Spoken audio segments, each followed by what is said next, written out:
You're from the Yarra Park Association. What's your campaign about? Well, the Yarra Park Association is, Yarra Park is the parkland around the MCG. And what the Yarra Park Association is about is making that parkland instead of a car park. So currently it's used as a car park. How often is it used? Last year there were cars parked on Yarra Park 197 days out of 365. It's used as a car park for the MCG, it's used as a car park for many of the events at the tennis centre, Olympic Park, and soon the new rectangular stadium will add more parking to it.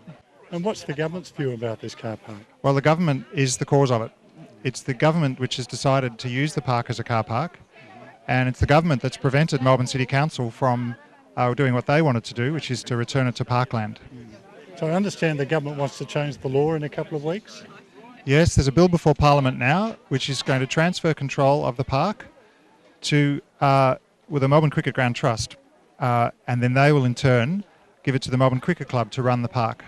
So the Melbourne Cricket Club is a private club, they're not accountable to the public, and they will get control over all this parkland, and they want the control, and in fact the government explicitly said that they're making the transfer to ensure that parking can continue, because the council was gradually phasing it out. So do you think car parking will increase as a result of this law? Oh, there's no doubt. The cricket club is very revenue driven. They've got a big debt from when they modernised the MCG. They failed to put any car parking underground at that time when they had the opportunity. In fact, the logic of this whole move is that the Melbourne Cricket Club is on the list of the biggest water wasters in the state. It's very bad publicity for them, and they need to get off that list.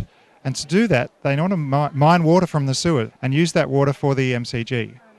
Now that's a very expensive operation, and the only way they could afford to do it was to get their hands on the revenue from the car parking. And so that's how it all fits together.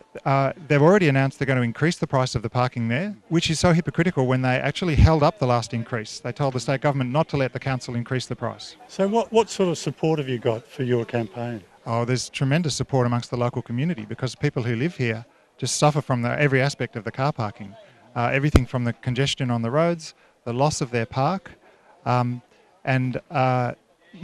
this is people living as the state government wants us to live, in higher densities closer to the city. That's been state government policy for 20 years, and it's happening. And if you're living close to the city like that, you need your parkland, you need your open space.